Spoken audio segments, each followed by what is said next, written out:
Gì đấy? Gì đấy? Lá à? À.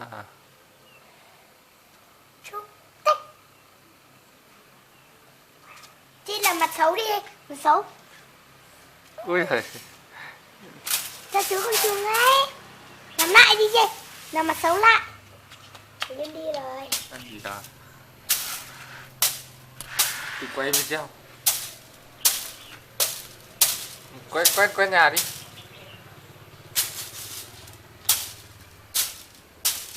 Chú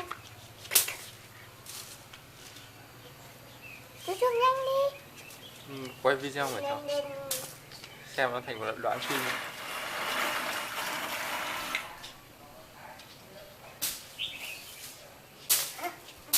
Không mình xếp.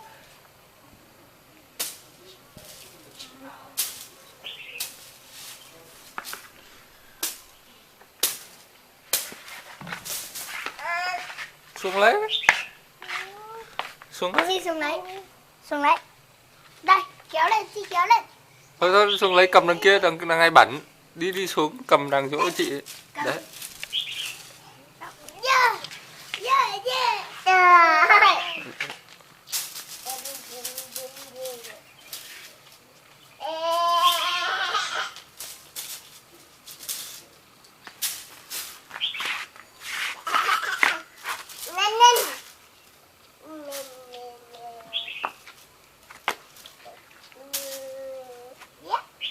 Đi dép vào đấy.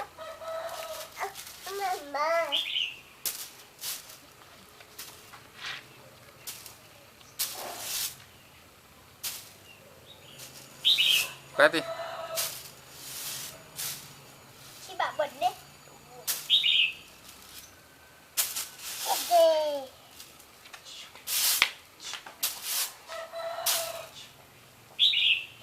Đấy ra quét cái này.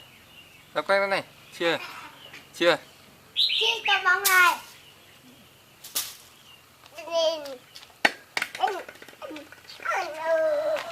Đá ra, chị đá đi. Đá đi, đấy. Đá ra. Đá ra chị. Chị Đá. đá ra. Đá ra chơi.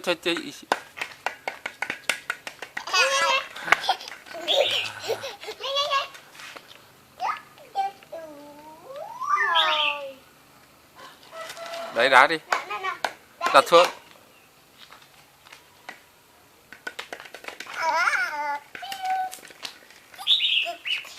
Cậu.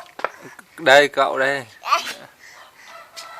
Đấy, đặt xuống, đá bóng với chị đi. Đá ra chị. Ồ. Nhanh, chị nhanh. Có bóng đi rồi. Đấy chị, con gì đây? Gì đây, con gì đây? Chim. Chim. Vin. Đây xe. Vin.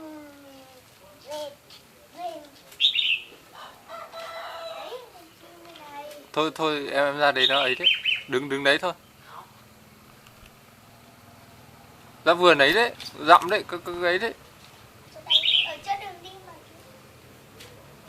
Thôi hai chị em vào đây chơi. Chim đi này. Ừ.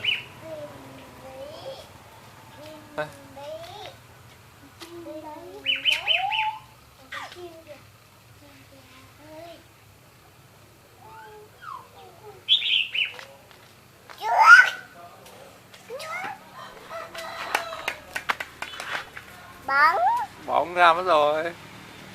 Lại nhặt lại đi. Ừ.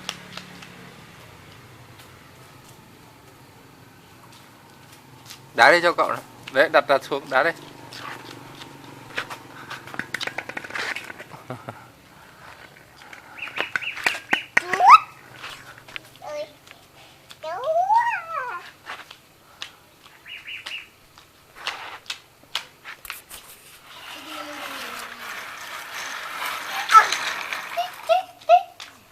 Chú chùa không được à? Chú quay như là chùa đấy. Chú quay.